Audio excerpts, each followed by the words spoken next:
Hello, my name is Abraham Klein, and it is after midnight. It is now Saturday, June 25th, and I have to get up in the morning and go cut hair. But yesterday, at this point, was a historic day in our country, regardless of where you stand on that. It is definitely a historic day. Friday, June 24th, 2022, marks the historic ruling in which the Supreme Court of the United States overturned Roe v. Wade. After nearly 50 years in existence, it's gone, it's done for now, and hopefully forever. And after that news, I was actually at work today and I heard it on the radio. And after that, began to subsequently see the different reactions for those who are on my side, the ProLife side, as we would call it. And if you know me, you know why I stand in that way.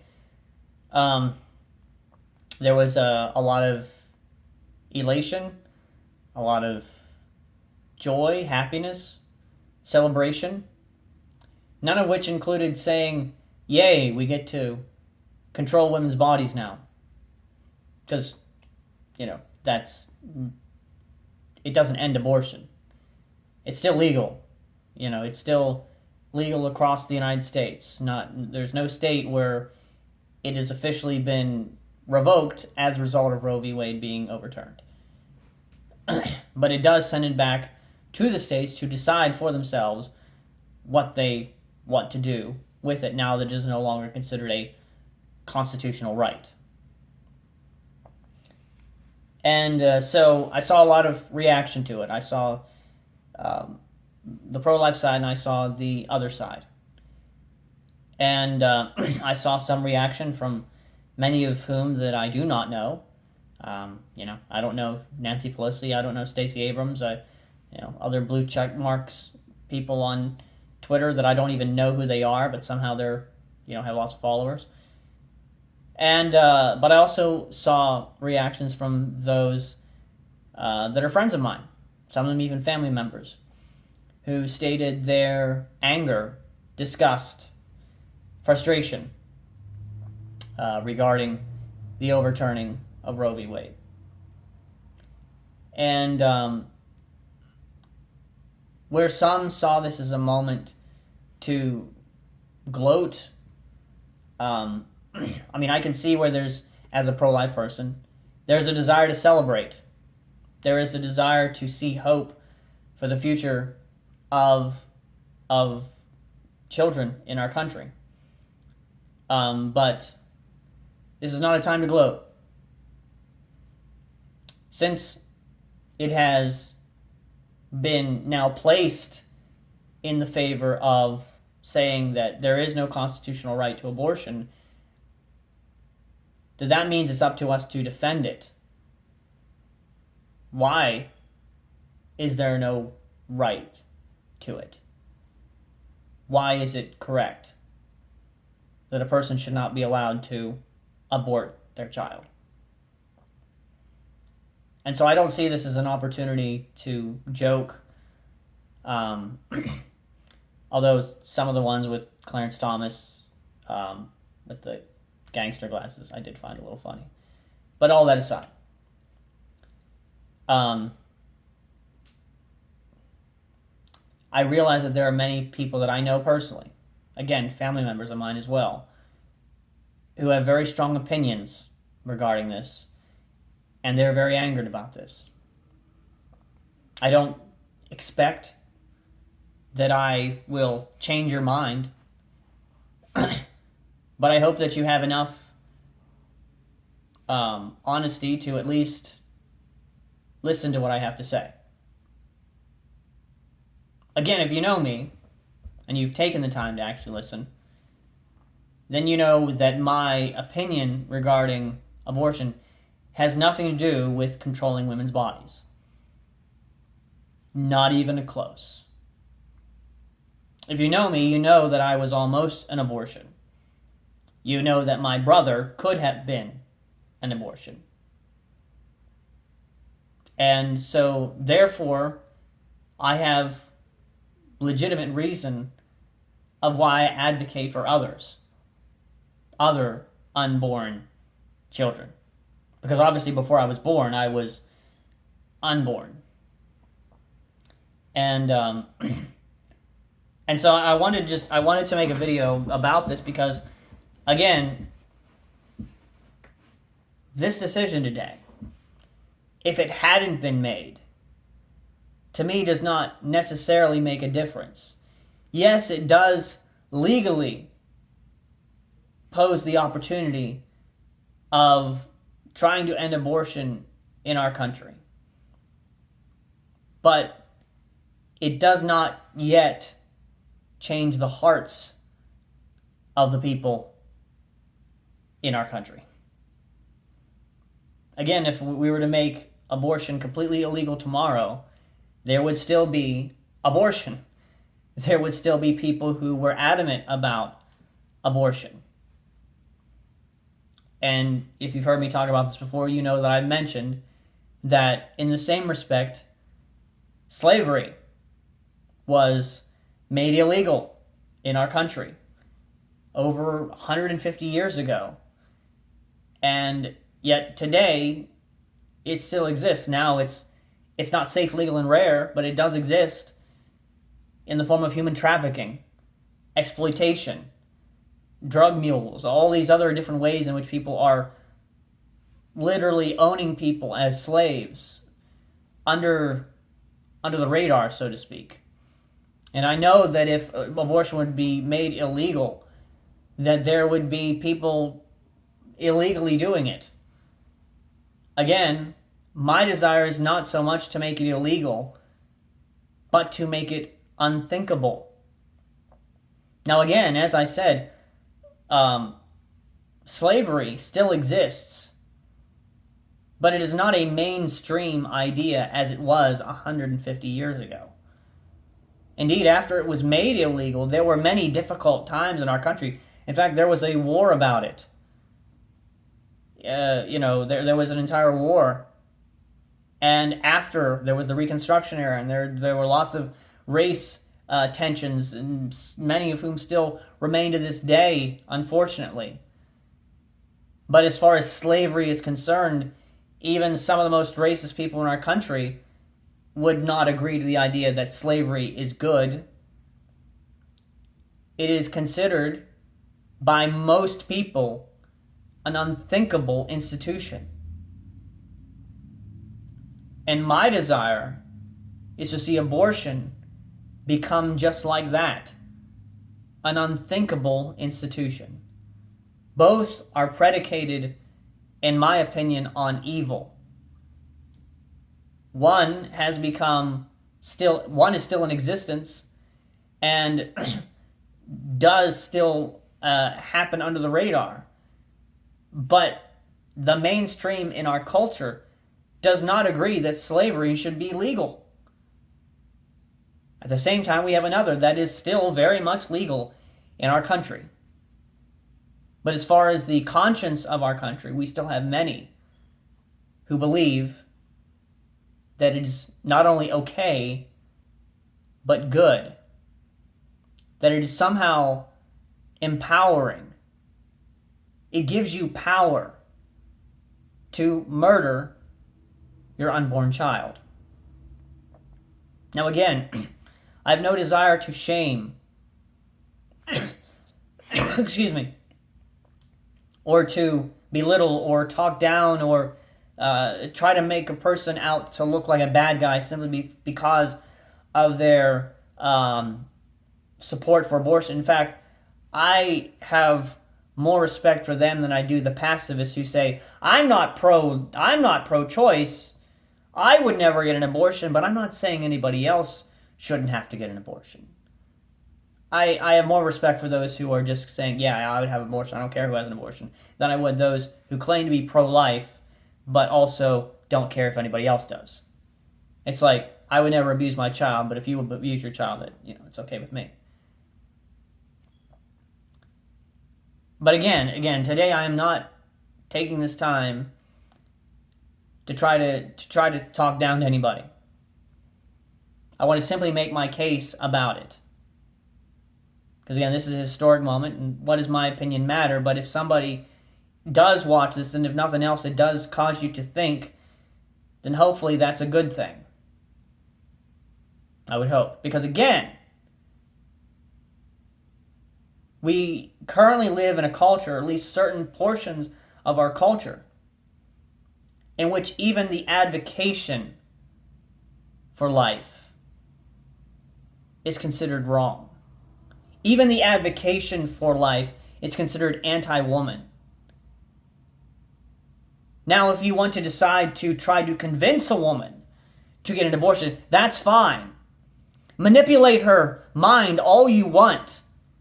Gaslight her all you want to make her feel as though she'll never be anything as long as she has that baby. Try to manipulate her all you want and make her feel as though she'll never be able to amount to anything if she has that child. But don't you dare try to tell her that her life could potentially be fulfilling and better because she had that child. See, that's the issue that I have with it. Fine, make your arguments all you want for why you believe in abortion, but why can I not at least advocate for life? Why should a person not be able to say to a person who is in an unfortunate situation and say, look, I understand this is a difficult time, but consider this. So today I want to read something to you that I saw. And it is, again, it uses the most extreme examples.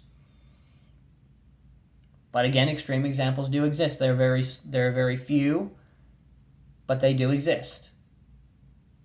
And it says this: I am not pro-murdering babies.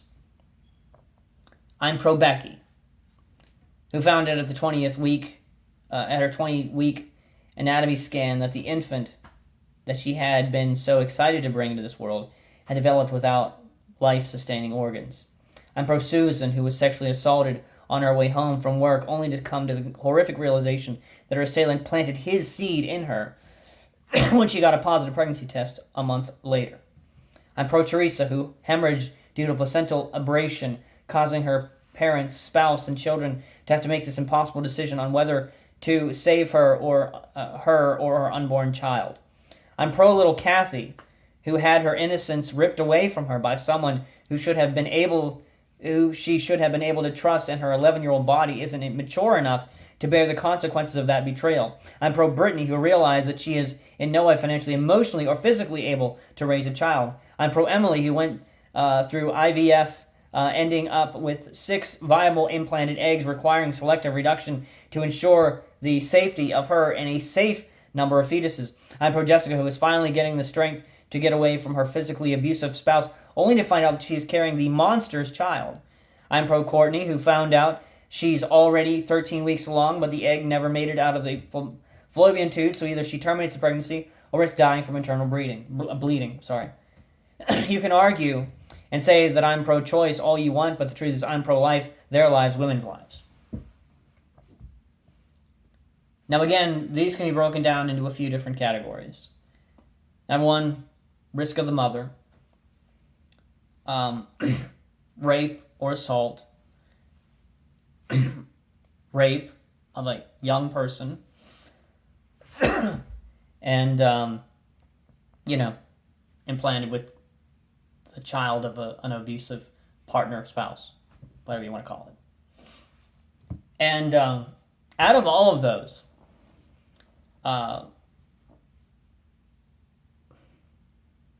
they're all heartbreaking. They all are unfortunate circumstances. And I don't understand everything there is to know about every single circumstance, obviously. But we're not living in a world where people are advocating, first of all, just to save those people. We're advocating for abortion on demand. If a woman just decides to swipe right on Tinder, go out, have unprotected sex with a guy, just find out she's pregnant, say, well, I don't want that, regardless of whether she's financially stable or not, that's okay because, again, it's empowering. And now that child that she could have had is now gone. No opportunity to live.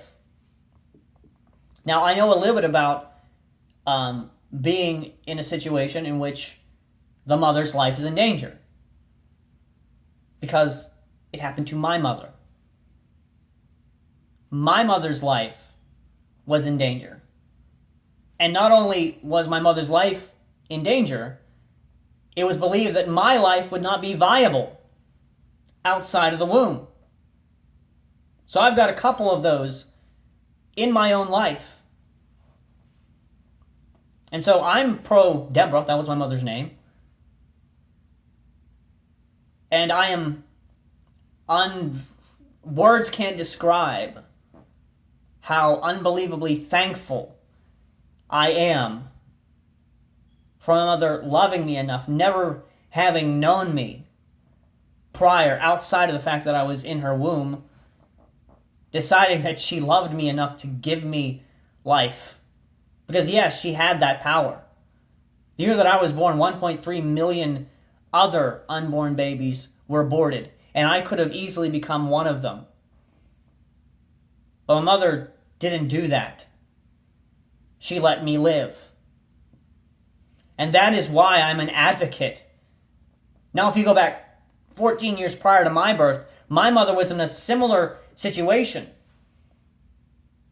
in which she had been impregnated by a man and was abandoned.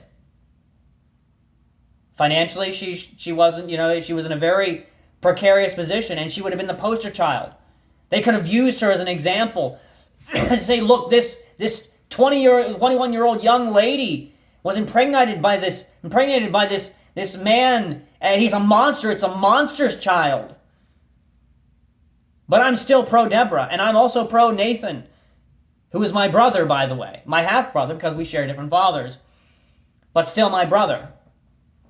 And he's alive today. Married, in fact. And there are other examples. A well-known example is Titus O'Neil. He was, I don't know if he still is, but he was a professional wrestler, wrestling for the World Wrestling Entertainment. His mother had him when she was 13 years old. Yes, she was the example of the child who was not mature enough to raise a child, and yet she did. Kathy Barnard is another example. She was running for Congress here in Pennsylvania. She was conceived in rape. I'm pro Kathy. And I'm pro her mother as well. I'm pro Titus O'Neil's mother. Because I want them to have a fulfilling life, but I also want that child to have a life. And so you think about these examples, you talk about those that are, we put a name on the mother. Unfortunately for those that they abort, there's no name. So they're just faceless individuals that you don't even have to think about. But you don't have to look any farther than those of us who are alive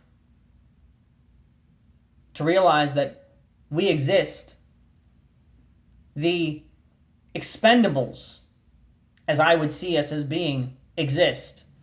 Those of us who were conceived in rape or incest, or when a mother was not ready, or when a mother was not financially solvent, we exist. And unfortunately, many on the left do not like the fact that we exist, because we are the voice for the unborn. We're the only ones who can be the voice. Us and the mothers and others who advocate for it. And look, I understand why these examples are used. It is an emotional plea because, unfortunately, these are very real examples that do happen. Again, they're rare, but they do happen. And they're horrible. But again, especially an example of I'm not financially sustainable. I understand, not in the literal sense, but I understand what it means to have money, and I understand if you're in that position. Yes, we need to do as a country, as a people, as churches, as communities, to do every single thing we can to support those women that end up with a child. Again, I'm willing to make any compromise that it takes, any capitulation it takes, because if it means saving a child and having a culture that loves life and appreciates life, then that's great. Because again, I have no desire to shame any woman for how she got pregnant, how she was put in a position. I'm not the guy that says she was asking for it, therefore she was raped, and so now she's got to bear the consequences of putting herself in a position where she's got to have that demon seed. No, she's a victim. And it's unfortunate what happened to her. And the man that did it to her should be killed or castrated. But the child has done nothing wrong. The child has done nothing wrong. And again, I know that's easy for me to sit here and say, because I am a man. And contrary to popular opinion, a man cannot get pregnant. I will never get pregnant, no matter how hard I would ever try if I did. And so, as a result of that, I understand it's easy for me to not have that as a problem. But I have also been in the position, though I was not aware of it, I was in the position where I could have been aborted. And I am a living witness to say how thankful I am that my mother, despite all of the obstacles that she faced, was willing to let me live. Who knows how many other children out there would have lived and could have done far greater things than I will ever do in my life. Could have been here today and supporting their mothers and loving their mothers, and if only those mothers would have had the support that they needed. And again, as I've said in other videos, as I've said in other posts, as I've said to other people, they could make abortion completely legal in our country tomorrow. But my goal is not so much to make it illegal as I am to make it unthinkable. I would hope that we could live in a country where the very thought of aborting an unborn child was unthinkable. And so, that's about all I have to say. Again, my desire was in no way desires to be malicious. I hope you understand that I'm coming from a heart of compassion, empathy for the unborn, sympathy for those women who have had to endure difficult pregnancies. I say sympathy and not empathy because I can empathize. But if I can in any way help somebody, then I want to do everything that I can. And if it was able to be fitted into a government program to help them, then so be it. Because I want to live in a culture where life is celebrated and not demonized. Where the thought of having a child is not a burden, but a joy. Where the very idea of having a child suddenly doesn't send thoughts of living in a Handmaid's Tale in which women are forced into pregnancies. We don't live in that society. We are not living in the Handmaid's Tale. We are simply giving it an opportunity to where a child can have an opportunity to. Nobody is sending them to a clinic where they have to be infertilized.